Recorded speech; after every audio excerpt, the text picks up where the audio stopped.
First meeting of the Metropolitan Area Planning Commission to order. Let's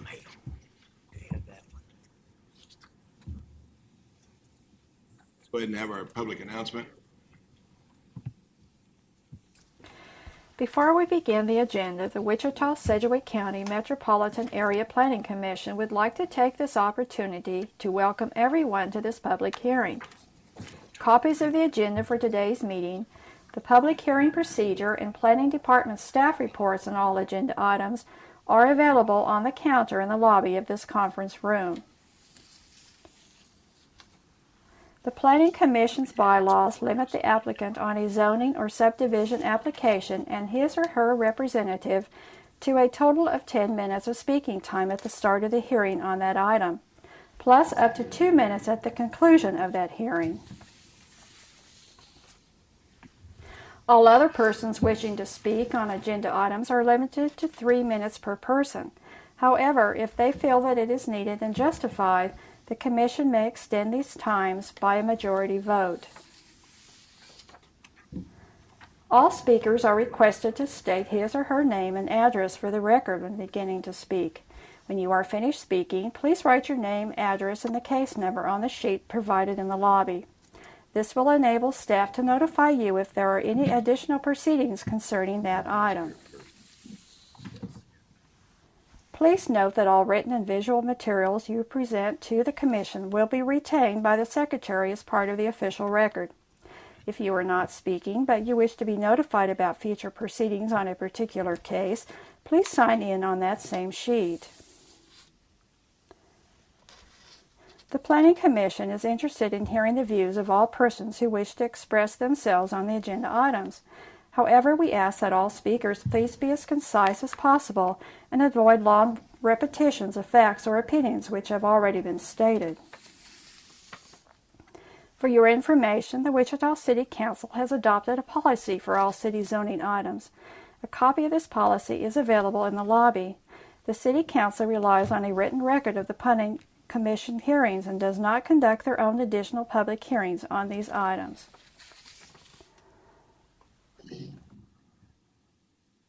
Okay, thank you. On our agenda, we have no minutes for approval at this meeting. And let me just state up front that I had cataract surgery recently, and my eyes are really screwed up. And Ms. Miles volunteered that if I get something wrong, she'll correct me. So thank you. Or Dale. We're counting on you, Well, I know Dale will, for sure. Okay, let's look at 2-1, which is 00026, final plat, West Kellogg Commercial Edition. Anybody on the commission wants to hear that one? Seeing none, anyone in the audience wish to hear that? Okay, we'll take that by consent.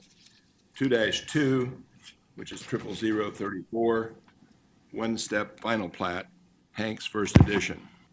Anybody on the commission like to hear that? Anybody in the audience wish to hear it? Okay, we'll take that by consent.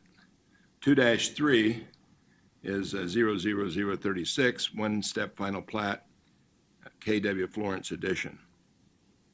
Anybody on the commission would like to hear that? Anybody in the audience? Okay, seeing none, we'll bring those three to the commission for action. Move. Second. We had motion by John, second by Josh. Yes. Okay.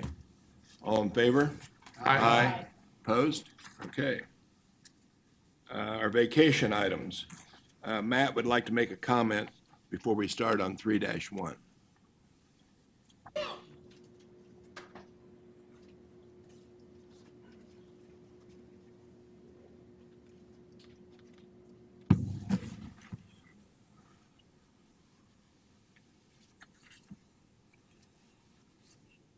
Okay, I just wanted to point out a change in the staff report since subdivision. Per Public Works, when the original project to put Menards went in, there were 2 abandonments within the stormwater project, private project 20 or 2042, that were improperly abandoned. And Public Works is requesting that these 2 additional abandonments be brought up to current city standards, along with a certificate of sealing off the pipe at the south walls of manhole 6051-105 and 6051-103. I spoke with the applicant this morning on this project, Tyler Edwards from Menards, and walked him through what Public Works was requesting, and he had no issues with this. I do have Julianne here from Public Works if we have any more questions about this. Okay. Anybody on the committee wish to hear this in more detail? Seeing none. Anybody in the audience wish to hear this in more detail? Okay, we'll take that by consent. Item 3-2, case number 00029, city vacation of platted drainage reserve. Anybody on the commission like to hear that? Anybody in the audience? Okay, we'll take that by consent. 3-3, 000-0030, city vacation of a 20-foot front easement, drainage easement. Anybody in the committee like to hear that? Anybody in the audience wish to hear it? Okay, we'll take that by consent. Item number 3-4, 00031, county vacation of a platted floodway reserve that is no longer located within the floodplain maps. Anybody in the committee like to hear that one? What, like this? Anybody in the audience like to hear it? Okay, seeing then, we'll bring the vacation back to the 4 vacation Move that we items. approve items 3-1 through 3-4 by consent. Green. Bob Dewell, second. Any discussion? Seeing none, all in favor? Aye. Opposed? Okay. Our first public hearing will be case number CUP 2017-00040. Anybody really wish to hear that item? Anybody in the audience wish to speak on that item? Okay, seeing none, we can take that by consent. Case number 00034, and the CUP has been deferred until the 19th of October meeting. Okay. Case number zoning issue 2017-00036. A county zone change from single-family 20 to single-family 20, single-family to limited commercial, limited LC, limited commercial. Anybody want to hear that on the committee? Anybody in the audience wish to hear that item? Where? We will hear it, okay? But not right now.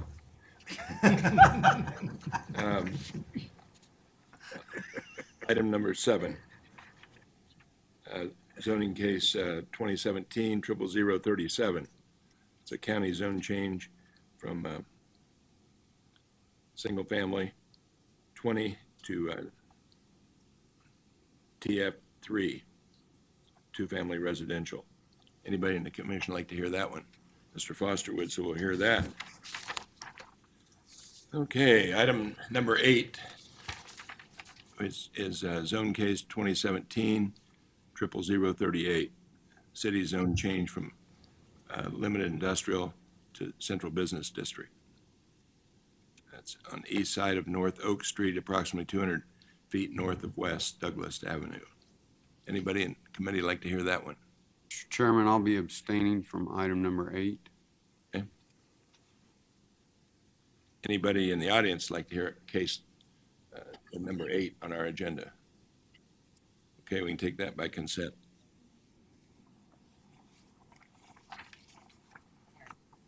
We're going to hear number 7. All right? Yeah, that's correct. Yeah. Okay. Do I have a motion for, well, I'll let whoever's making the motion say which ones. Move to approve case number 4, number 8, and defer number 5. Second.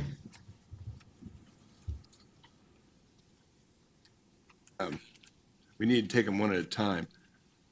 Okay. Which one did, I'll take to wait a minute, which one case did, number Dave, did you 4, want? CUP 2017-00040 by consent. Second. All in favor? Aye. Opposed? Okay. Move to defer case number 5 to a date to be determined, Second. October 19th. to the 19th. Okay, to the 19th. Second. Okay, second it. Any discussion? Seeing none, all in favor? Aye. Opposed? Okay. Move to by consent, approve case number 8. Second. Which one was the one you abstained? Number from? 8. Okay. So Mr. Foster will be abstaining. Any discussion on it? Seeing none, all in favor? Aye. Opposed? Okay. And we have a presentation of item number 6.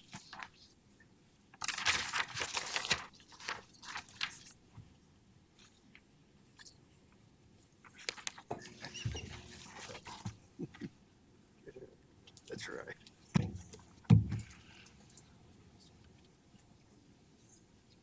Before you do that, let's make sure we have the count on these. On number 4, we had unanimous, right? Is it 12? 12-0? And also 12-0 on 5 to defer. And then we had 11-0-1 on 8. That's correct. That's what we recorded. Thank you. Okay. Good afternoon, Kyle Kobe, Associate Planner. This is Zone 2017-36. It's a county case to change the zoning from SF20 Single Family to LC Limited Commercial on 5.97 acres. It's located at the northwest intersection of West 31st Street South and South 119th Street West. The applicant is proposing to rezone this to commercial use to expand the available uses on the site and to make the property more marketable as well. Here's an aerial view of the parcel. So this is a part of a larger parcel that they're just proposing to rezone this portion of it. Here's the future growth concept map. As you can see, this color here is new residential. This is new employment, and then a mix of the two here in the hatched area. Here's just another aerial, just to kind of orient the city centers right here and the airports right here. And here's Kellogg. So here's at this intersection right here, looking east, down 31st Street. And this is looking north up 119th, south down 119th. This is west on 31st. So this is the northeast corner of the site opposite 119th. Here's the site looking directly into it from the intersection. So it would be roughly right about here just in the immediate vicinity. It's the southeast, so this would the opposite corner of that intersection. And then southwest, which is to the southern part, southern side of 31st Street.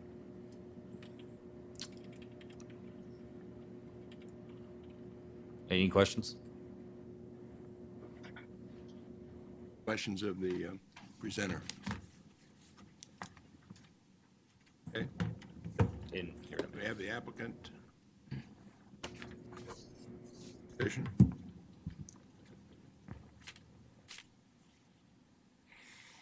Will Clevenger with Ruggles and Bohm on behalf of the applicant. We're in agreement with staff comments, and I'd be happy to answer any questions you may have. questions for the applicant? Seeing none, let's have the, whoever in the audience would like to speak first, come on up.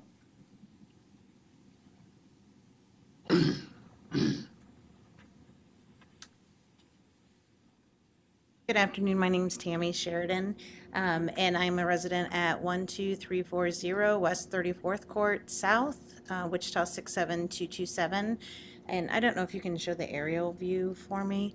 I came here today I do have one question. I know within the agenda it says there, no, go on downward, that one.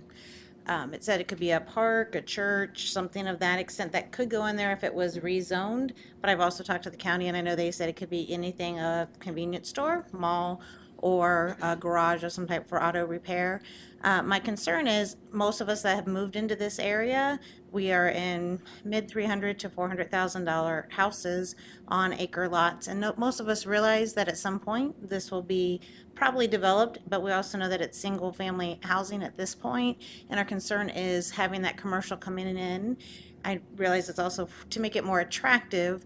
But once that's rezoned, then those of us that live here don't really have a say at that point. And I want to point out to the area, if you don't mind, of where we are at. Ma'am, please use the, Yeah, I was just going to point it. Oh, use the mouse. thank you. Sorry. Right here is Redmond Estates, and although it looks like nothing is there, that currently houses approximately 50 houses. In phase 2 and 3, which is this section here and this here, it was just recently blacktopped. We finished that process. We're actually finishing it now. There's 32 lots just in phase 2 and phase 3 that have all sold. Only 2 of them have not started construction.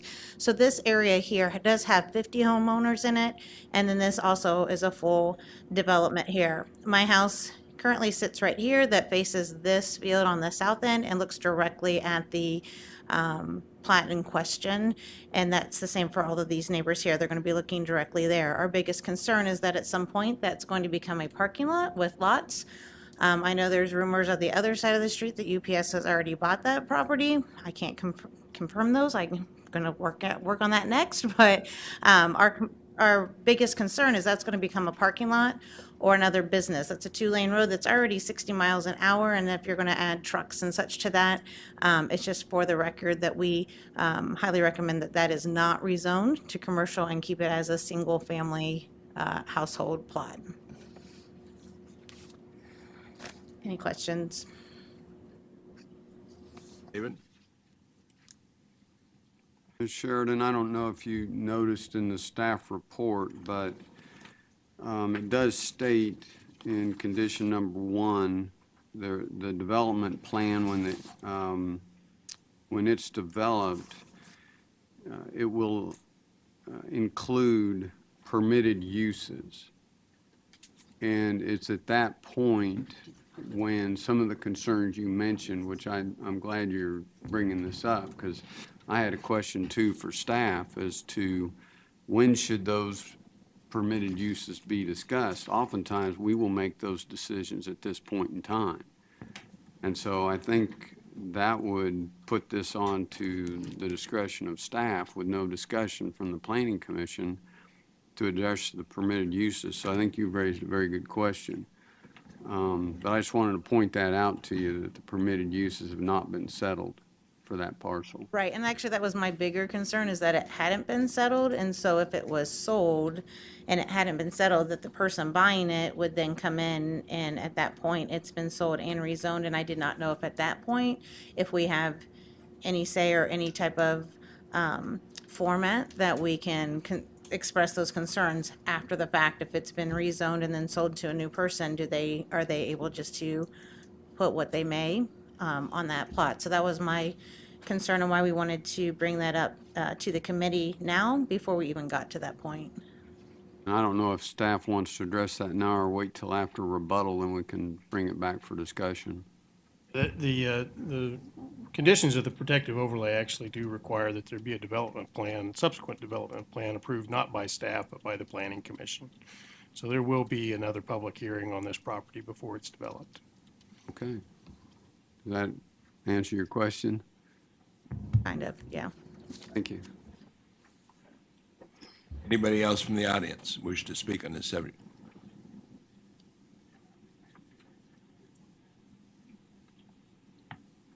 Okay, the applicant has a chance for rebuttal.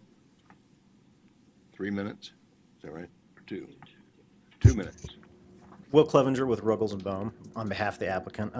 Yes, we would propose that the uses and limitations thereof be addressed at the CUP.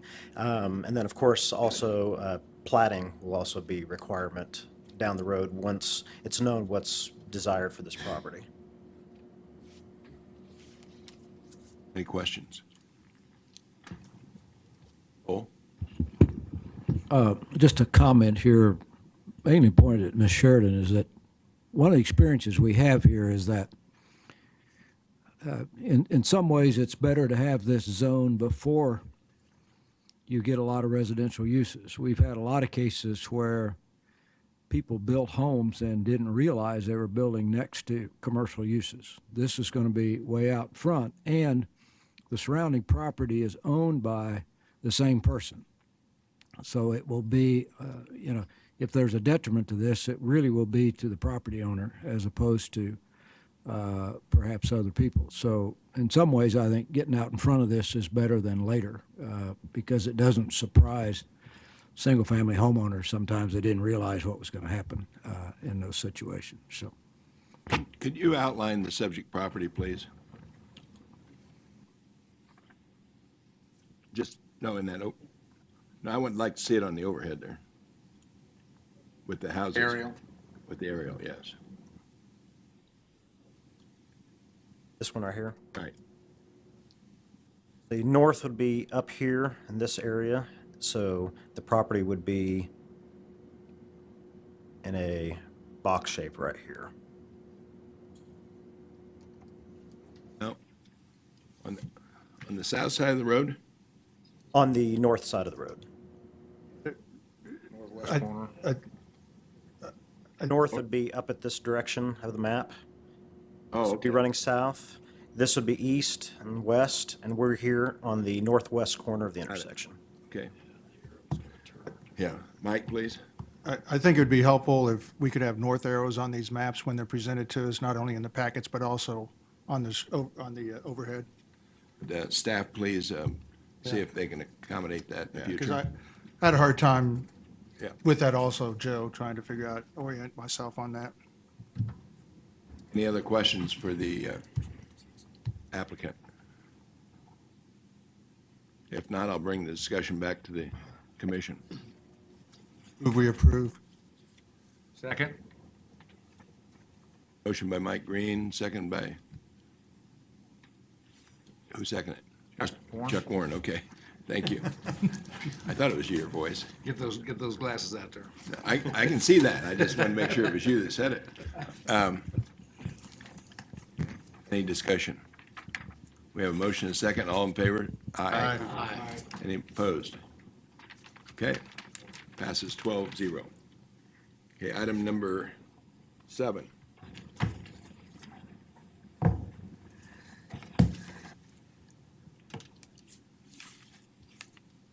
Kathy Morgan, Senior Planner. This is a zoning, request for a zoning change from SF20 Single Family to TF3. This is currently in the county. There has been, and it's in your packet, there has been a plat submitted. I'm not sure exactly where that is in the process of being approved, and it will be, the property is scheduled to be annexed into the city. I've had several telephone calls about this, about the property. To the west of it is a single-family subdivision that is located within the city. To the east of it is a manufactured home park that's condominiumized. And to the north, we have large lot county SF20. And here you can see the aerial. Of course, this is north. The site is south of 47th Street and west of Meridian. and it is within a new residential growth urban area for the city of Wichita. As I said, you have in your packet the plat. And if you will notice, some of the current concerns that I have received by phone is that drainage. And we know that the drainage has been answered in the platting process. And I just wanted to point out to you that there is about a 3.5 acre reserve that is just comes across 50th Street from the single-family subdivision on the west side, just so that you can see that they have a platted reserve, and you can also see where some of the drainage is. I've also provided a copy of where the flood area is, and this is the area right in here where that reserve is on the plat that you have. This is looking east along 47th Street. The subject property is to the south of 47th Street. And then looking southeast at the site, and you can see back here where some of that floodplain, well, not floodplain, where some of the concerns are with potential water standing or flooding. This is looking south along the west property line, and here is that single-family neighborhood on the west. Here's another. You can see it goes back quite a ways. This is north, looking north from the side. As I said, this single-family residential sits well back north of 47th Street. This is looking northeast from the site. And this is looking west along 47th Street. And this is the entrance into that single-family subdivision.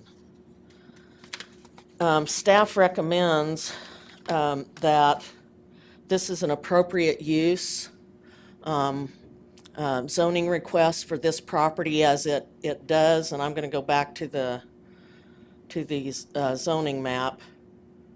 It does provide a buffer between the single-family residential and the manufactured home park, and it meets the future growth concept of our 2035 community investment plan, and I'll answer any questions.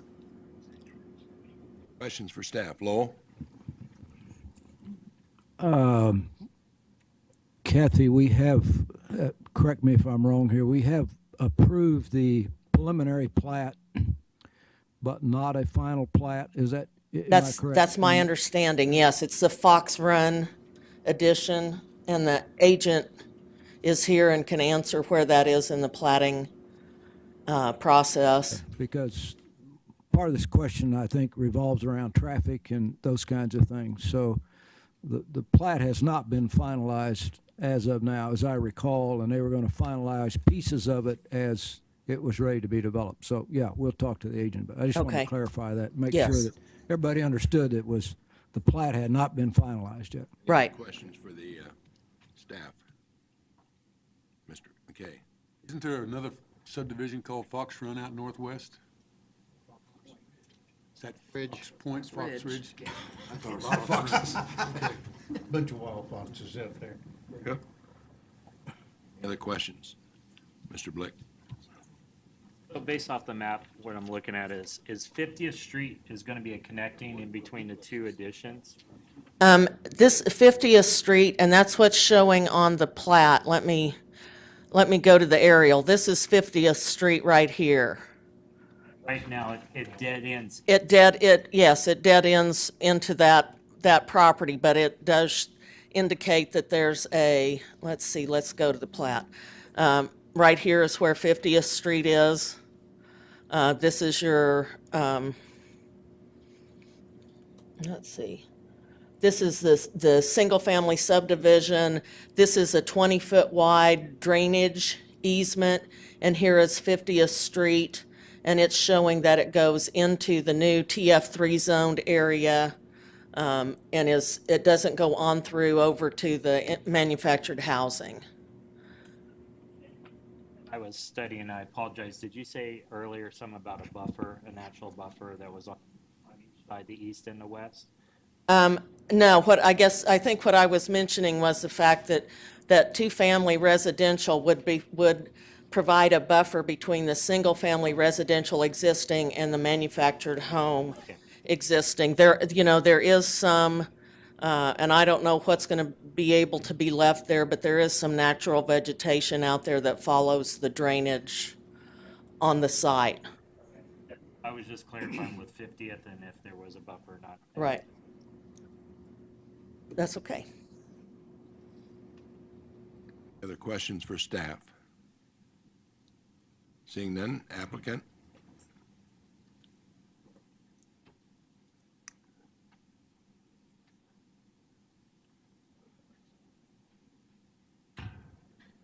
Kirk Miller, K.E. Miller Engineering. I'm the agent for the applicant.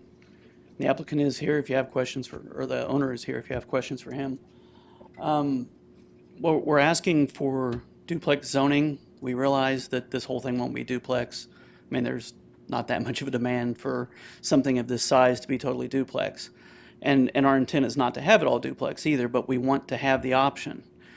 The duplexes would most likely be on the east side of the property backing up to the mobile home park because that's your natural buffer. People don't want their single family backing up to mobile home park, but you can get by with some rentals backing up to mobile home park. Then you'll want to kind of group your duplexes together because you don't want to scatter them out all over the place. So what we're looking at is mainly the duplexes being on the east side of the property. But depending on how the market goes, it's kind of hard to say, you know, this many lots or this area and really narrow down something like that. So you're allowed to have single family within duplex zoning. So we're just asking for duplex on the whole thing, knowing that we may have some duplex where the goal is as much single family as we can get. We're probably looking at about $130,000 price point for the single family housing. Duplexes are going to be, if we were to sell the duplex, it'd be somewhere along the same price point. So I'm not sure exactly what that would rent at, but they're not going to be cheap duplexes. They'll be appropriate for the neighborhood. There is some floodplain on the property, as Kathy pointed out, and that will be addressed as part of the project, removing that from the floodplain. The reserve down there is for drainage purposes and open space. Be glad to answer any questions if you have any.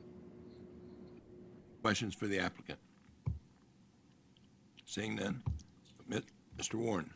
Kirk, you don't have there's not a drawing out. I mean, I've got a drawing but this was a preliminary problem, just kind of an outline of what may be coming. It was the preliminary plat for the whole thing. We will break out into phases the final plats. Do you remember, what I've got here is hard for me to read when I printed it out. Approximately how many lots were you planning in that area? Ballpark figure, I don't need an exact number. 64? There were more than that. It was 123. 123, okay, good. 123 lots. And there, the way that it's set up now, the lots would be approximately the same, whether it be a duplex or a single family? Approximately the same width lot and depth, yes. Thank you. Mm-hmm. Any other questions for the applicant? Seeing none, do we have anyone from the audience that'd like to speak on this? Okay, who wants to go first?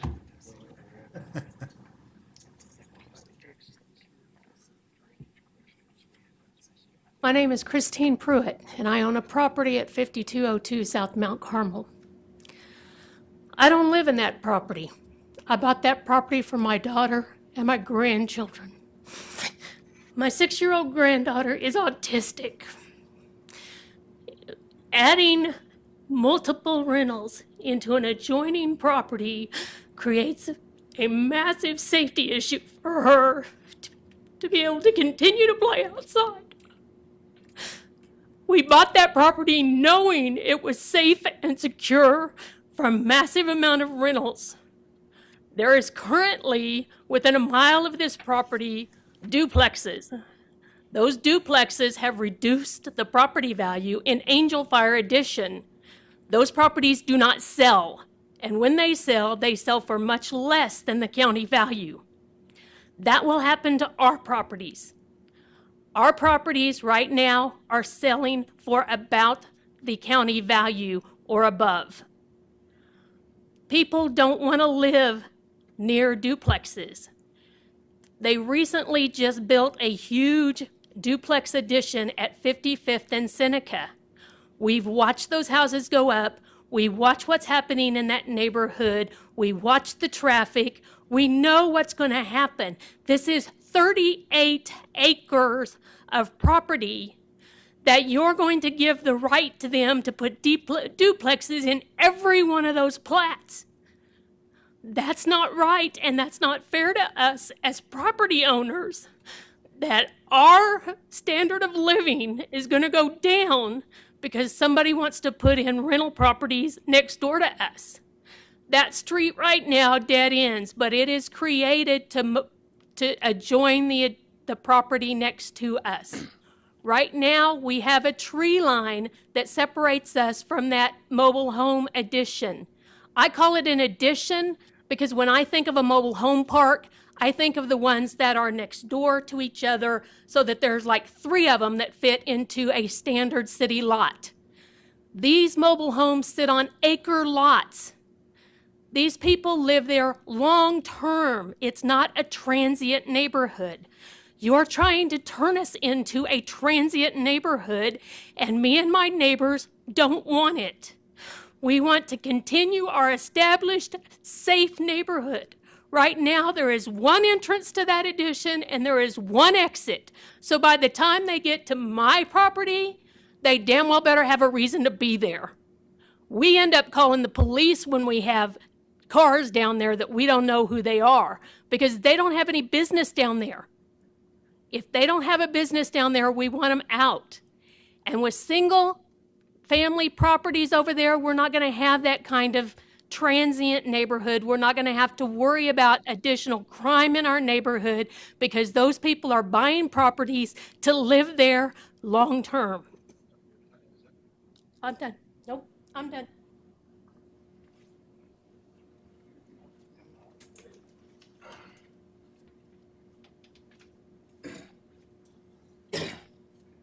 My name's Curtis DeWitt, and I live at 5114 South Custer, the one facing the east where they're going to build this.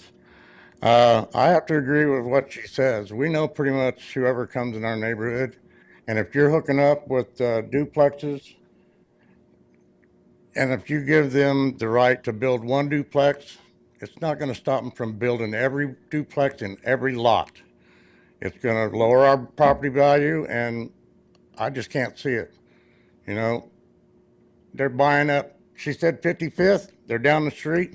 They're on 63rd Street too. And now they're wanting to build across the street from 63rd Street. That's all that's popping up out here in the south end of town, duplexes. How about single family homes? We need to leave it at single family homes. Thank you. Next, sir.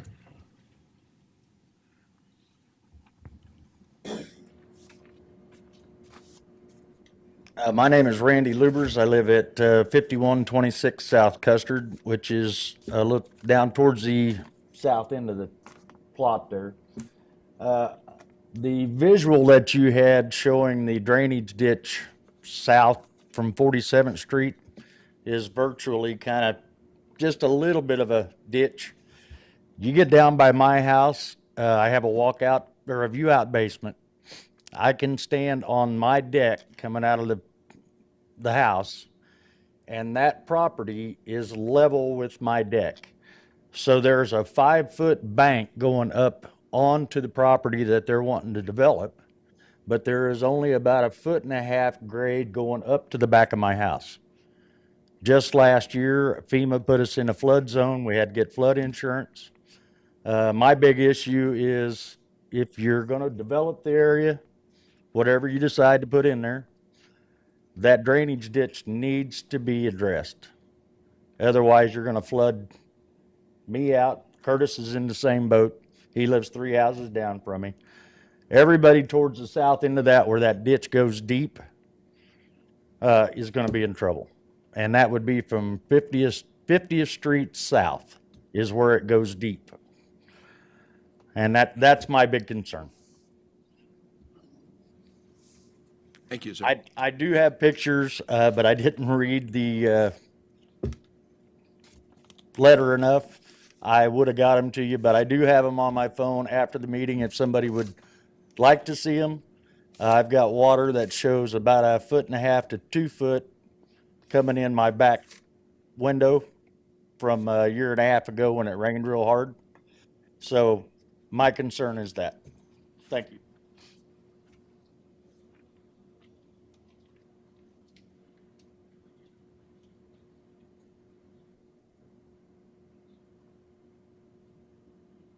Hello? I said we have someone from Stormwater who's going to speak to that after we hear all the input from the public. David? That's my specific question for staff. I have some questions on that item. Thank you. Okay. Next person, please.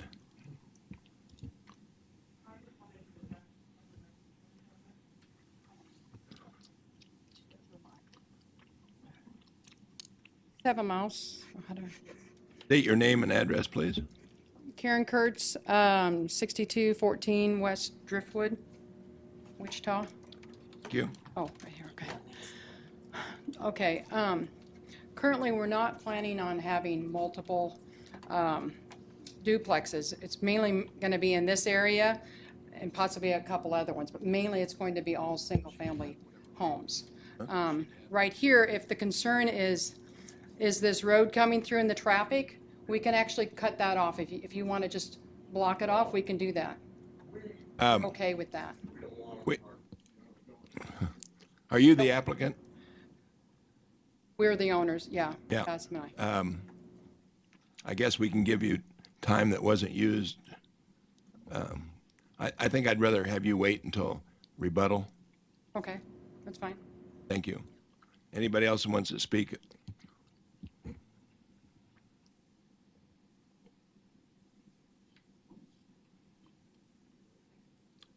Seeing no one else, who? Kelly, yeah. Kelly Dixon, would you please come to the podium?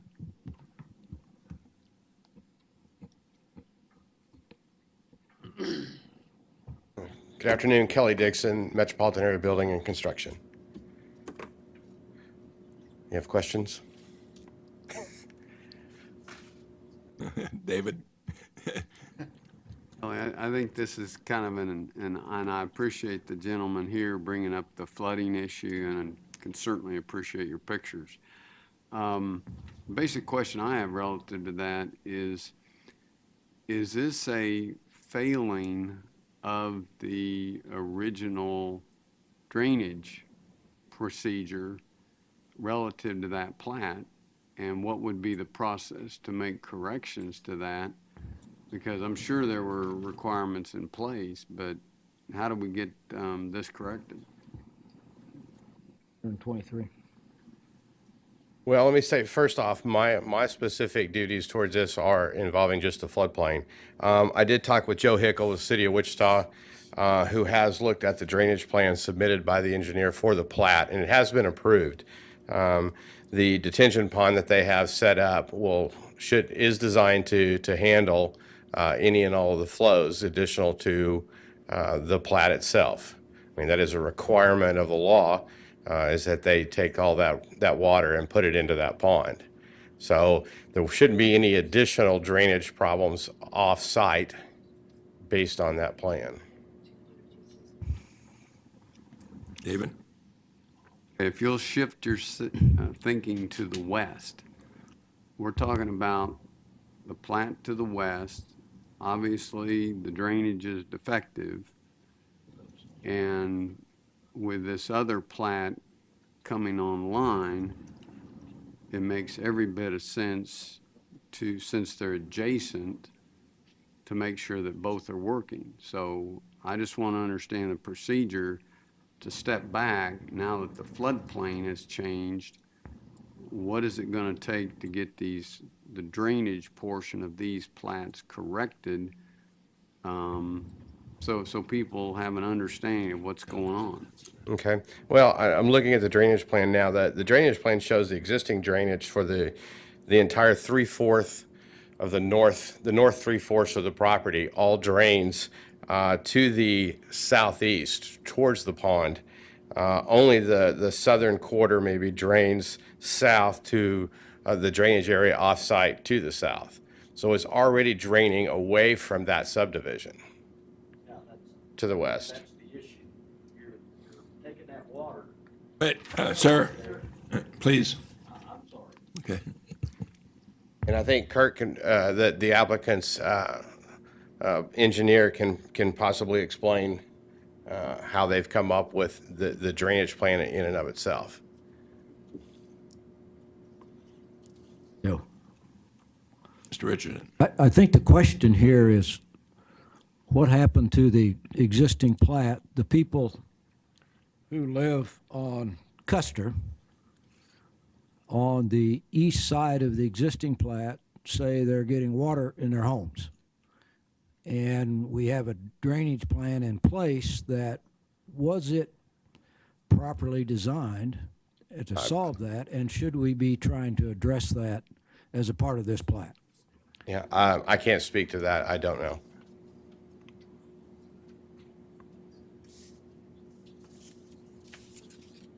Mr. Miller has a comment. I'm not sure legally how you could make an off-site property address a problem that is on somebody else's property. Well, I don't think we can, but it's an issue that we need to discuss at some point. Is, right now the drainage plans don't have any public hearings whatsoever. We take it on faith. When the department says it's approved, it's approved. There's no public oversight, if you will, that I'm aware of anyway. And for whatever reason here, and it may be the fault of the builder, not the developer, that this house gets water in it. But so I think David's question, and mine as well, is was the drainage plan properly designed at the time for this other house? These are separate issues. I agree with you. And I guess what I would say is there is a public process. It's the subdivision committee. People can come and speak, and we require the applicant to put up a sign.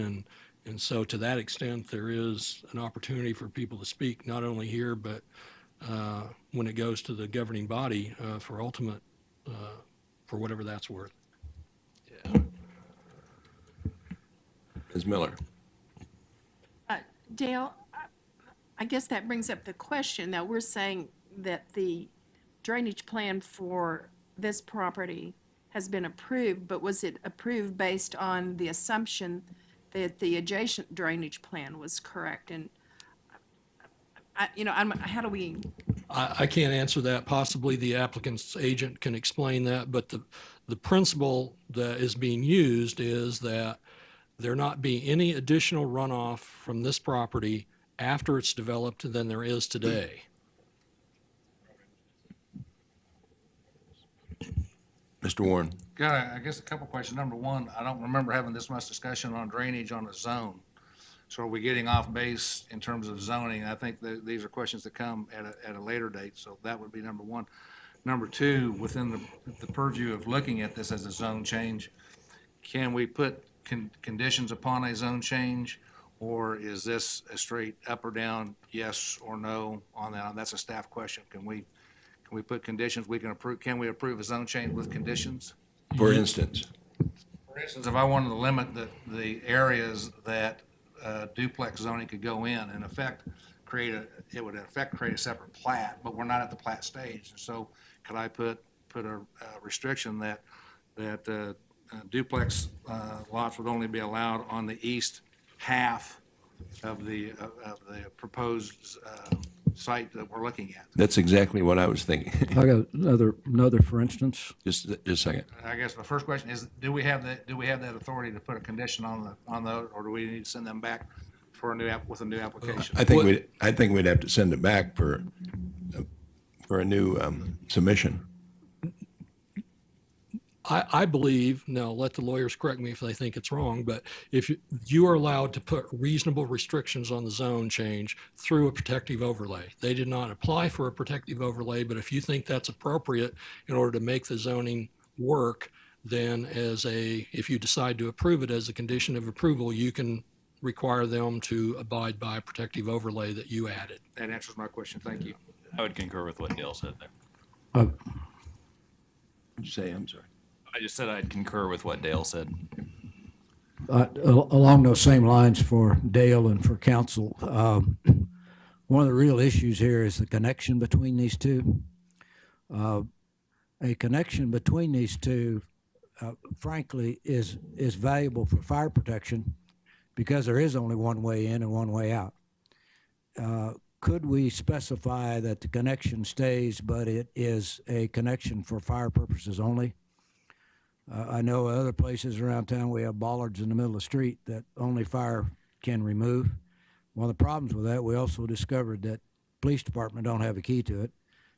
That could be solved, obviously, but could that be a condition of this as well? Now, we've not heard the final plat. We could also do that at the final plat stage as well, but To me, that would be the appropriate place is at the plat where street connections and those sorts of things are considered. And the applicant did say they would consider that, so with everybody's permission, we would say perhaps the subdivision committee, when this comes up, would you please consider a fire-only connection between these two? But I really think you need it because you only have one way in or out. For both of these, 100 to 150 houses, you block that entrance and you got a real problem. What do we call it? What kind of gate? Well, they do two different things. They have a Knox lock, which can be opened by honking the horn, and they also just put a padlock on there and they just literally cut them is the two ways they've done it. Hey, Mr. McKay had a question before he left. Probably forgot what it was. Probably. Come back. Okay, Mr. Blick. Question for the agent on the plat map.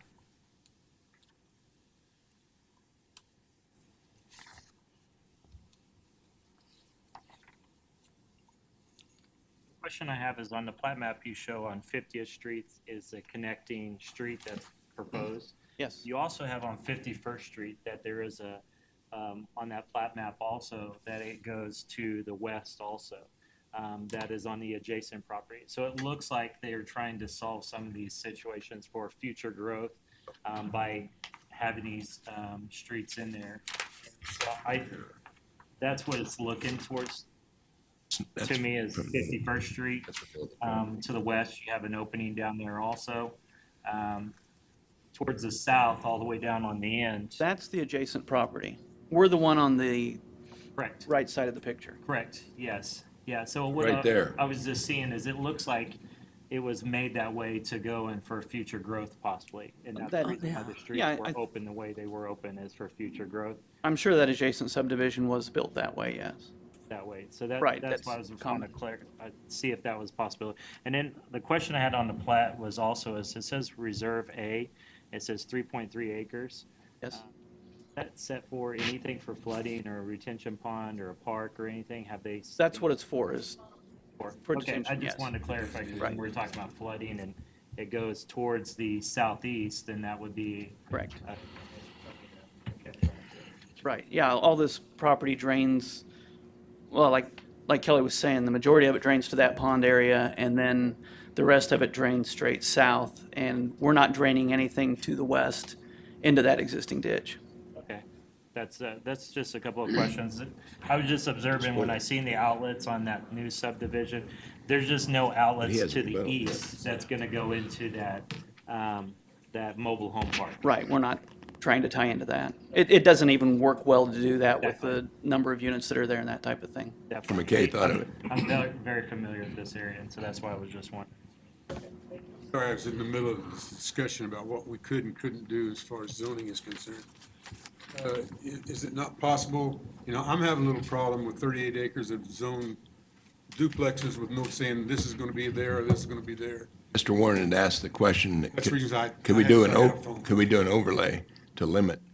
You could all do a CUP, residential CUP if you wanted to. That's what I'm thinking. Which might be a simpler way to go about doing it than with an overlay, because then it designates what the usage of each one of these pieces of property are for. That's what I was thinking. Excuse me? The CUP has a whole lot more conditions to it, like No, I understand that. masonry walls and stuff, that a protective overlay is just simply going to speak to the issues at hand, yeah. I don't know if this is the proper time to ask. The lady that stood up, that's the applicant, said that they'd eliminate a street. I'll just wait till she can. I'm going to give her a chance to talk. Okay. Any other, David? Look, I want to understand carefully, I'm studying these contours, and it looks like there's some drainage that is going to end up going southwesterly there. Now, granted, it's not going to affect that channel on the west side of the property, except, is it not adding runoff into the east-west channel, which could affect the hydraulics of that existing channel?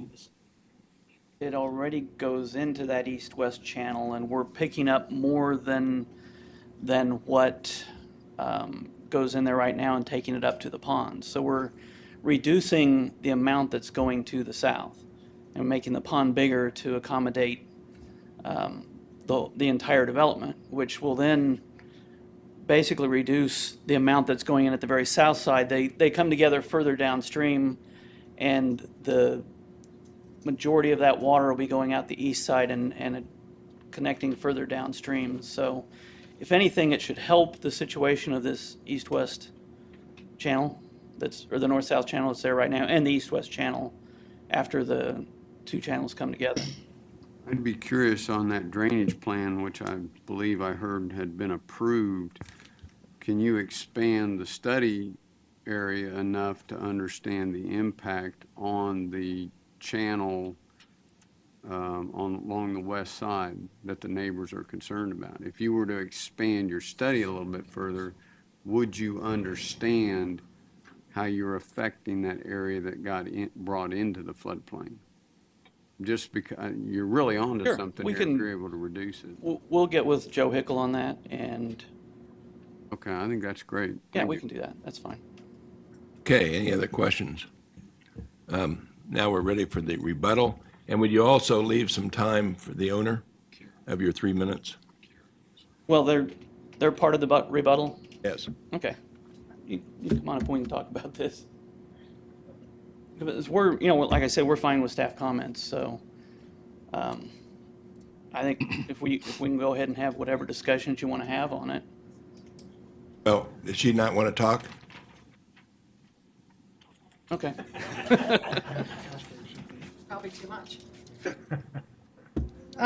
First, are there any more questions before I outline what we're? Your name and address again, please. Karen Kurtz, 6214 West Driftwood, Wichita. Okay. Please address the committee.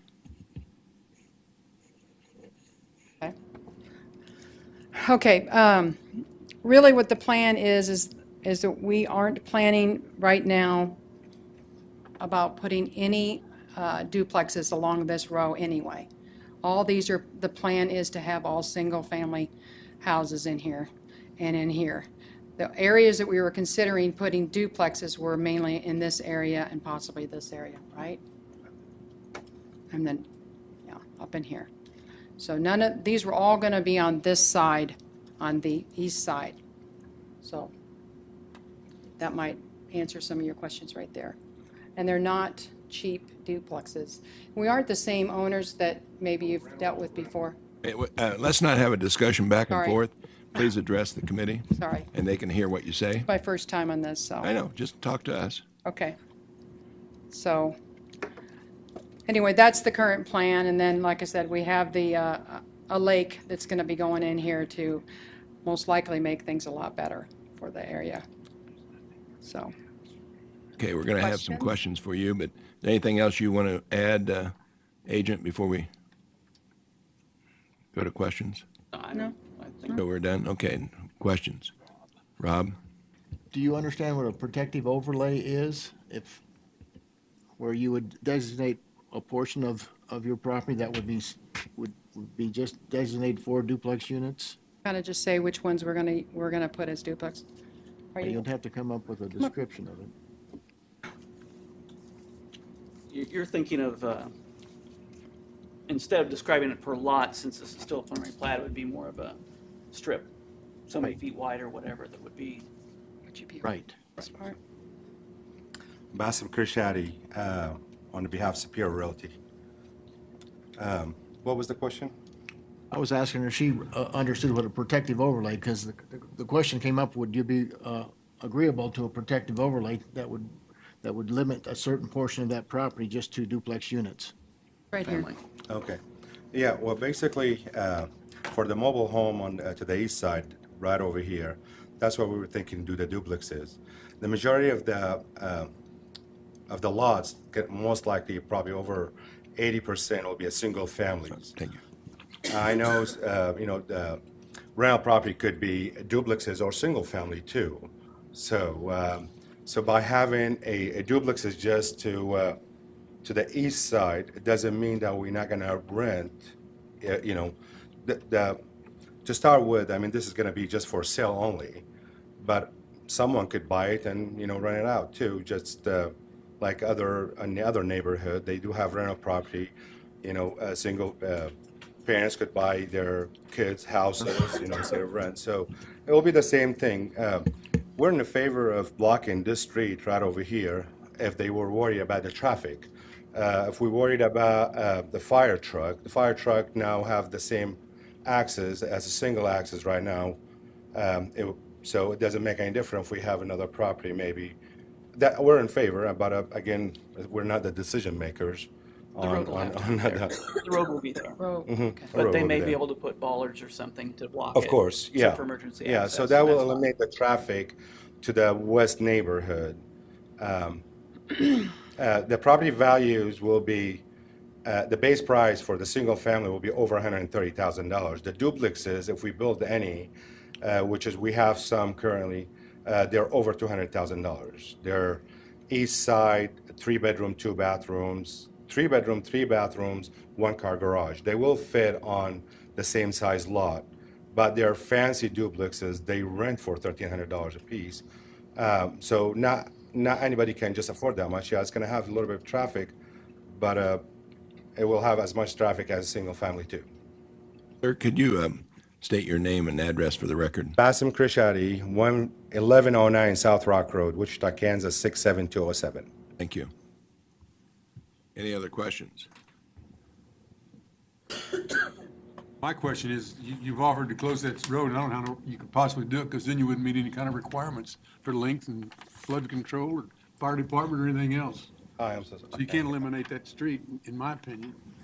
And I'm having a tough time, again, being in this business of saying carte blanche, 38 acres of duplex property with no designated where it's gonna go or not. So if third, I'm ready to make a motion. I was going to make a motion, but if he wants to make a motion, go ahead in a second. Okay, we're not quite done with discussion I yet. understand that, but Mr. Daly? Well, are you willing to say that you will only put the duplexes on a certain not portion, but certain place on that, like on the east side only? And that's what the protective overlay could point out. That's single family. Right, yeah. I'm not. Well, I mean, we can split it right in the middle to the east side, the duplexes, west side single families. I would say, I mean, again, single family or duplexes, it's a lot less traffic than if you have an apartment complex. Well, that wasn't my question. My question was, are you willing, if we put a protective overlay that says they only go on the lots that back up to the mobile home park, would you be satisfied with that? And the rest of it would be designated single family only? If that's the way it's worded. I don't know if that's the way. Well, I think the easy way to get at this is that we ask them to submit a legal description defining what portion of it is going to be two-family housing, and because the rest of it's already single family. Okay, we're not changing anything. That's my opinion, Mr. Warren. I've been waiting patiently, so I've got a question for the applicant. If I were to make a motion, putting a protective overlay restricting multifamily lots to no more than 1/2 of the total land mass, and that all those multifamily lots will be located on the east half of the property, would you be acceptable to that? Okay. That's it. Any other questions before I have a motion from Mr. Warren? That's my motion. He's got a motion too. I know, but he's been telling me he wanted a motion about 15 minutes ago. Any more discussion? And if that's a motion, I'll second it. No, wait a minute. David? I think the 50%'s a little bit strong. Earlier, we heard an 80-20 mix on it, but I'm a little bit concerned the 50%'s just strong. Okay. Anybody else? I'll look to Mr. Warren to try a motion, and we can go from there. There are a couple of things I would talk to the commission that sometimes we get off base here and we're talking about things that are not part of zoning. We will have the opportunity to talk about drainage when we come to the plat. We will be able to talk about street access when we come to the plat. For those of you that have heard my spiel before, I live in a duplex. I've lived in duplexes more than half of my adult life. I have renters on both sides of me. And so I do not believe, matter of fact, history has proven that duplexes in and around single-family homes do not bring down the value if they are maintained properly, just like any single-family home. If it's maintained, will maintain value. If it's not maintained, then it's going to take down the value from that standpoint. I'm going to stick with, I don't know that a full 50%, matter of fact, by the time you take out for the drainage, that if you're located just to the east half of this property, then you're going to have a full street with properties on both sides. That becomes a single-family buffer. We don't know what the market is going to be. There's certainly an increased demand for multifamily housing. We've seen it by the number of requests that have come through this commission, for the last 2 or 3 years, is that is an affordable way of doing it. So trying to give as much opportunity for the developers without putting single-family homes directly up against the people that are already there. That's the condition I'm looking for. I think ultimately if you were to draw a line through half of this, you're probably looking at about a 60-40 would be the maximum that you would end up with, and I would be fine with that. So my motion will be that we approve the zone change with a protective overlay restricting multifamily lots to no more than 1/2 of the total land mass, and that all of those will be located on the east half of the property. And I think that by the time you take in the east half, that will, and the drainage that comes across that's going to put you less than 50% of the total lots. And that is my motion. Just for clarification, it would be duplexes, not multifamily. Duplexes, for me, that was interchangeable, so if that's proper terminology to be duplex lots, that'll be fine. Yeah. Okay, we have a motion by Mr. Warren. Mr. Green has a second. Everybody clear on the motion? You say, is there any way that we could possibly say, rather than say the east half, say the east, I'm going to just pick out a number, 300 feet of this property? A place that could be zoned duplexes? I'd be curious to know the line that separates. That's what I'm saying. I'm not sure that is. That's the line I've drawn. On my map, I've kind of drawn a line to essentially. You're saying I'm going to use this street on the east? Okay. Let's say the west right-of-way line on the east of that. The only problem I'm having is saying leave it. Please do, Mr. Warren. Right straight in. That's what they want to do, just go right straight in like this. There's the mouse. Okay.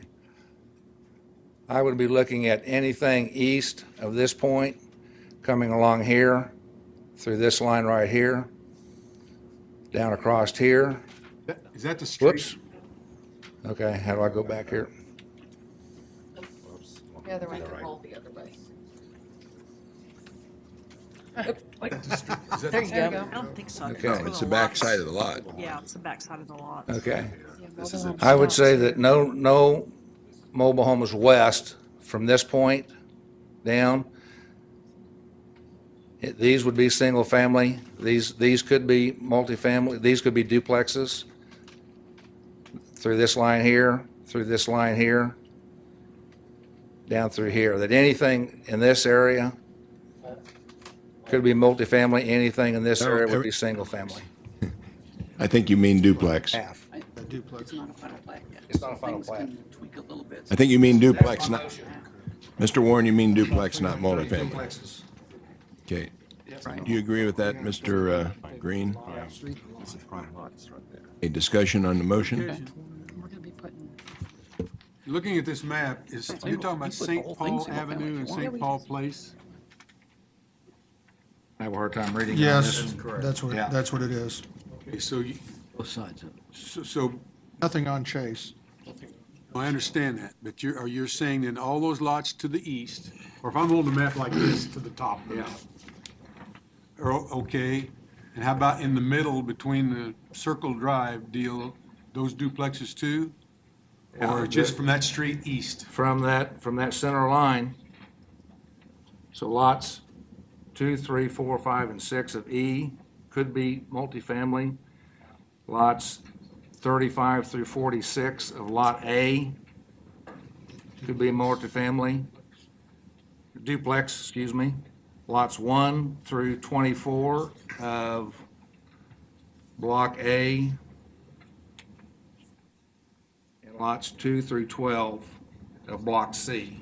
I think the easiest way would be to just designate the east 330 feet, and because That would the be flag- another easy the way, flag's the east gonna 300, adjust. yeah. Or the That's east, gonna change. It Yeah. could change. You accept or that, the east half, because it's I about accept that, 660 wide. yeah. Mr. Green? 330 The foot. east half basically says, the east half basically says that because the plat is 660 wide, so half of that I is said the east 330, half, so right. east So half that's would be. another way of saying the same thing. Yeah. From a administration standpoint, I don't know how MABCD is going to issue building permits unless somehow we give them. Building permits won't come about until we have a plat. Yeah, but you're changing the zoning, and somehow I see. they're going to have to figure out which lot is part of the 50% of the total mass and which part is the east half. It would be much easier to just designate an area, the east 100 feet or 150 feet or whatever it is, and that gets changed on the map and the rest of it stays single family. I would amend my motion to the east 330 feet. Mr. Green? Second. Any more discussion? Any substitute motions? No. No, I just, since we're still in the process of finalizing the plat, there's the possibility here that a string of these lots will have dual zoning on them before the plat here is finalized. It would be nice to match those up somehow with a lot and block number, but we actually don't have a lot and block number yet.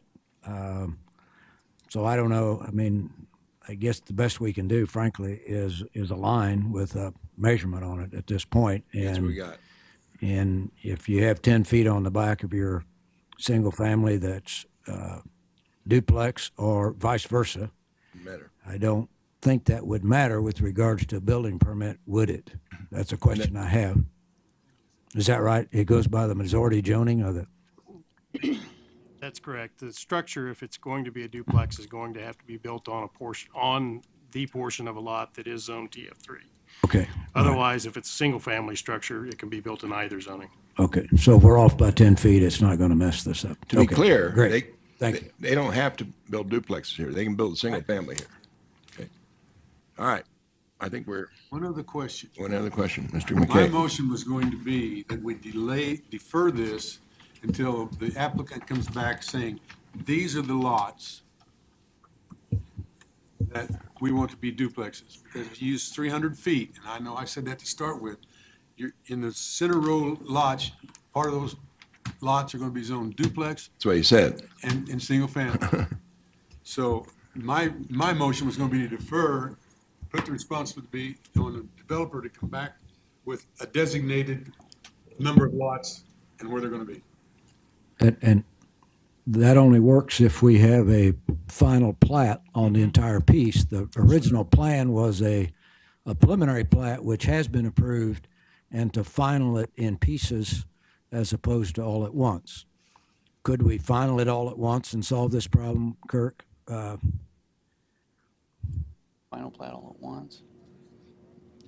I can't hear it. Final plat, one big final plat. Then we're stuck. You know, if we do it in pieces, we could, but you get down to here, and all of a sudden you want bigger lots, and we've already made a final plat out of it. I see. That's the problem you run into when you do it all as one big. Okay. Do you want to do it all final? No, And you then don't. I think you want a little bit of flexibility for bigger lots. So that's what we need to approve it all as whole. And can we call the lots? I'm going to shortcut this. We have a motion and a second. We're going to vote on the motion. Would you restate the motion? Protective overlay restricting duplex lots to the east 330 foot of the property.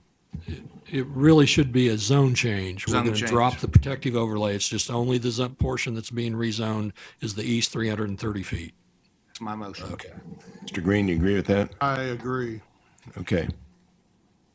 Applicant has a question. Applicant. We need to say that it's going to be TF3 on the east 330 and SF5 on the west. Oh, it's already zoned. Yeah, It's not zoned SF5. the SS5 zoning would occur at the time of annexation. It would automatically become SF5 at annexation? Okay, that's fine then. Thank you. Mr. Knable. All right, we have a motion, we have a second, and we're going to vote on it. All in favor? Aye. Opposed? Aye. Who are the opposition?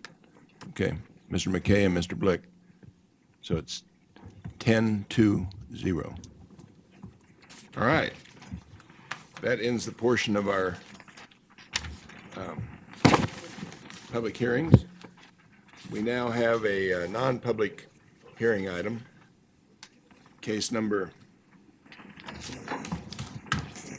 ER 217, quadruple 05. The City of Derby seeks unilateral annexation of a tract located in the Piper Lane addition adjacent to the City of Derby. I'm going to find out. Got a staff question. Since I sit on the city council for the city of Derby, is that considered a conflict of interest on this issue? I think that would probably be appropriate to abstain. I will recuse myself. You can leave if you want to. We still have item 10. I think I'd leave. Okay, let's go ahead with staff presentation. Okay, Matt Williams, Associate Planner. This is DER 2017, number 5. The City of Derby is seeking unilateral annexation of tracts located in the Piper Lane additions adjacent to the City of Derby. After review by staff, it's been determined that all tracts proposed for unilateral annexation fall within the City of Derby's 2035 urban growth area as designated in the Community Investments Plan. All annexation properties also fall within Derby's near-term growth area as identified in the City of Derby's Comprehensive Growth Plan. So staff recommends that the MAPC find the unilateral annexation to be consistent with the Wichita-Sedgwick County Comprehensive Plan. Any questions for So staff? that's, excuse me.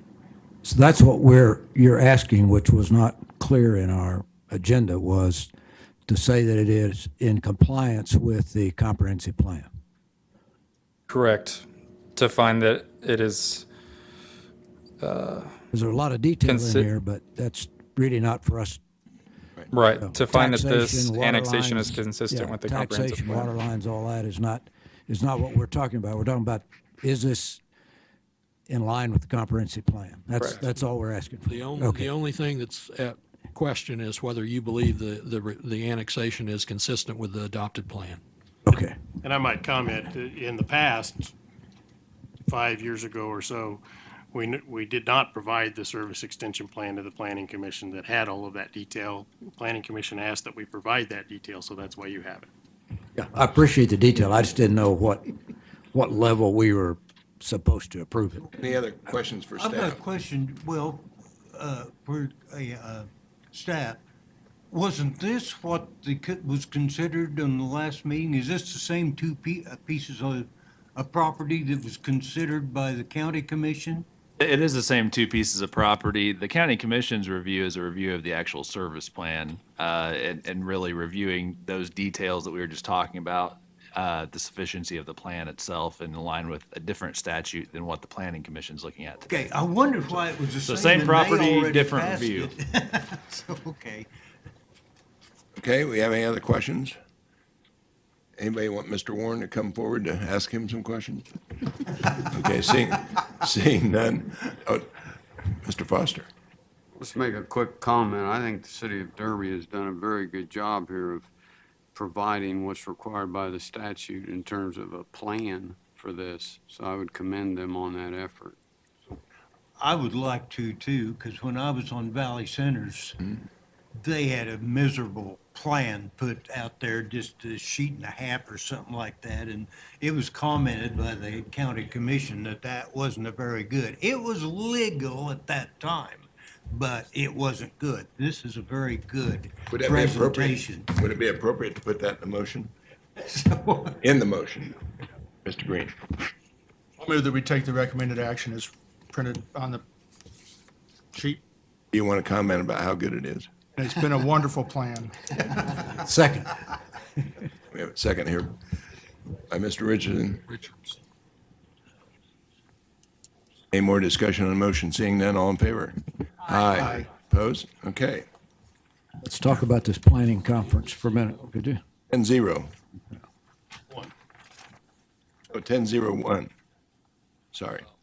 The permission of the board, I'll pass on the good comments to the city staff for the job they've done on their. We would like for Whoever you. worked on that did a real good job compared that needs to be shown to other cities and say, duplicate this. Okay, what, do you have a question, Mr. Richardson? Well, I think there's some information here about a planning conference that's coming up, and didn't say where it was, and looks like an option for an afternoon session. I don't know, where do we find those options should we choose to be there for the day? I can address that. Okay. The information that you have regarding this planning conference, it's on Friday, October 20th. It is in city of Salina. And the planning department has a sufficient budget to send a few of the planning commissioners to this if they would like. The afternoon session, the whole day session runs until, I think, 4:30. The morning session specifically geared to the planning commissioners runs from 8:30 to 11:45. Do I have anybody on the commission that would like to And you don't have to represent us? decide today. I do need to know by the next meeting. Yeah, I would consider it. I need to. Mr. Duell? Yeah. Mr. Richardson? Anybody else? Anybody have any follow-up questions, feel free to contact me and we can discuss it. At least those two, and maybe somebody else will consider it between now and the next meeting. Sounds good. Okay. Appreciate that. We're adjourned.